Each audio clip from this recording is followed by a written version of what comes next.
If you're not willing to sign your name to every car you repair, maybe you're in the wrong industry.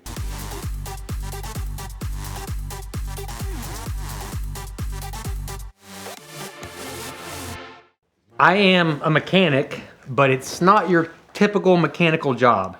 It's different in just about every way. I work for a wholesale auction house, which is where dealers go to buy cars from other dealers. I came the first week the new owner took over the business. And the way I got the job was the owner of the auction also owns a car lot. And they had a Volkswagen Beetle in there one day and the alternator went out. If you ever done an alternator on a new Beetle, the whole front end has to come off the car to get it off. So I had left my job at 7 o'clock one night, went to the dealership, worked till 2 in the morning, replaced the alternator, put the whole front end back on the Volkswagen. The owner comes the next morning, "Hey Jason, I see you took my check, but you didn't finish the car." I'm like, "Yeah, I did. The old alternator's in the box, the new one's on the car, send the customer out." And it was a couple months later, changing that alternator on that Volkswagen in the middle of the night got me a recommendation for what I would consider almost a dream job. Overnight, I went from working out of a one-car, almost dirt floor garage because the concrete was that bad, to having an 8-car garage with heat, brand new lights, 2 lifts that I was in complete control of. It was the best thing ever because it allowed me to progress my own cars, but it's tremendous in the stuff you have to go through.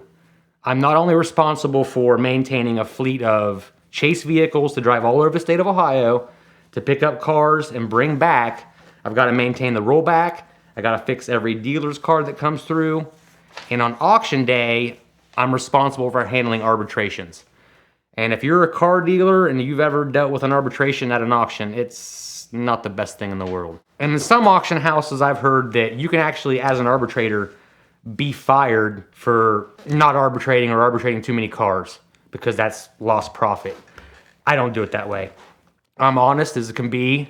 If your car's arbitratable, it's getting arbitrated. If your car's not arbitratable, you just bought a car that needs a lot of work. Because in the auction industry, there's different levels of guarantee when you go to buy a car. You got as is, which is if it breaks in 2, you own 2 halves. You got auction guarantee, which is lower engine and drivetrain, covers your transmission, rear end, 4-wheel drive, front end, transfer case. Then you have ride and drive, and that's very rarely nowadays you see a lot of cars where I work run ride and drive because they have to be the creme de la creme because anything over $700 repair on that car, it gets canceled because you need to announce that. And basically my job is to make sure the buyer and the seller are both being honest in an arbitration. I got to make sure that the seller is properly representing the car and the buyer is being honest about why he doesn't want the car.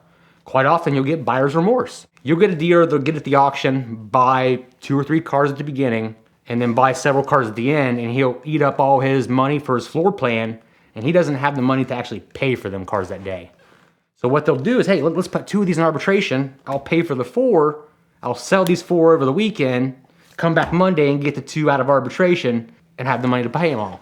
There's a series of things I had to learn. If you have someone walking around with a Gatorade bottle, if that's green Gatorade, that might be antifreeze in that bottle. And they'll take it and dump it under a car if they want. So when someone comes by, they'll look and, hey, that car's leaking antifreeze. I don't want that. No, that's lemon lime Gatorade. There's a series of things. I learned that if you got timing codes in a car, crankshaft to camshaft correlation, what do? Purposely destroy the cam or crank position sensor so it can't get a correlation code. So all you'll get is a camshaft position code, and that's not arbitratable. But in reality, the timing chains are bad, but the computer doesn't know it because it doesn't have the 3 points of information, the 2 cams and the crank it needs to know that everything's out of time. You get people who will bring cars, have rusty frames, and won't announce it. I get that a lot. I've got tons of pictures of frames that are in 2 and pieces. Some of them are completely Wi-Fi. You got a car here and the frame laying over here. My first major incident at the dealership I can remember was a white CTS Cadillac. Come in, shifting very hard. The owner comes in, it gets arbitrated, and the seller is upset. I mean, he is livid. He comes in, he looks at me, he's like, Jason, I understand. Check engine light on, airbag light on, brake light on, this light on, but it's a good car. I'm like, no, dude, your car is very bad. And unfortunately for me, the car refused to mess up on the second test drive. But sure enough, as that seller was gone, 5 minutes later, the transmission messed up again. So here I am fixing a CTS that I didn't want to because it wouldn't mess up at the right time when I needed it to. The different levels of guarantees have different time limits. Auction guarantee is you have till 5 o'clock the day of the auction to report any issues with the car. Ride and drive, you have till noon the next business day. For us, there's a bonus for that because our auctions are on Friday. Next business day is Monday. So that dealer has the whole weekend to find out what's wrong with your car and then return it on Monday if you're dishonest about it. So if that comes to be, the dealer needs to bring the car back to me and leave me alone for one, because you're not going to be over my shoulder directing my arbitration on your car you don't want. So I bring it back, and quite often I don't like to know what's wrong with the car because that's leading you to an answer. I like to bring the car back to the garage and look it over and see what I find. On my arbitration papers, it kind of gives me a direction of where to go. Hard shift, noise in the engine. It'll bring it back to me. I inspect it honestly and subjectively. I don't get along with dealers, but my job is my job, and no one should have to pay for a car that was misrepresented. I'll bring it back, I'll scan it, test drive it. It all depends on what's wrong with the car. If I find that the buyer is telling the truth and there is something wrong with the car that wasn't represented at the time of the auction, the car is going to be arbitrated, and then the buyer has to take that car back. That can get tricky sometimes because a seller can be thinking they're coming to the auction to pick up their $10,000 check for their car. Well, they can come to the auction and find out they're going to pick up their Equinox with a bad transmission. And they do not normally take that well at all.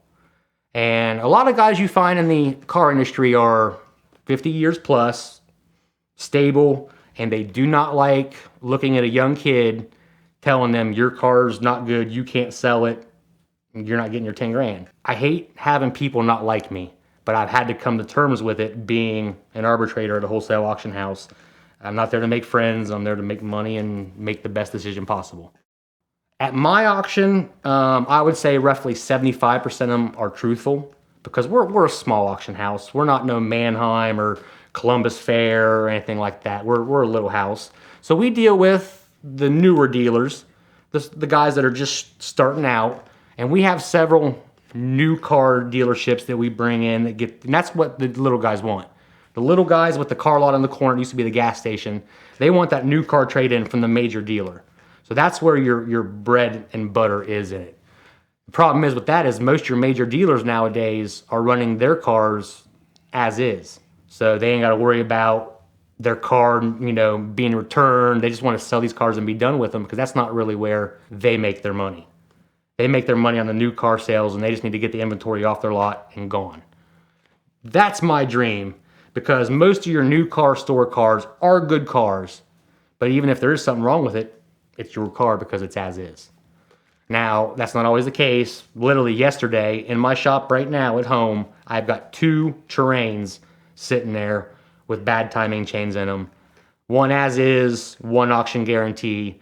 Here's the problem. Even when it's as is, the dealer can just be like, yeah, I don't want that car. I'm never coming back here again.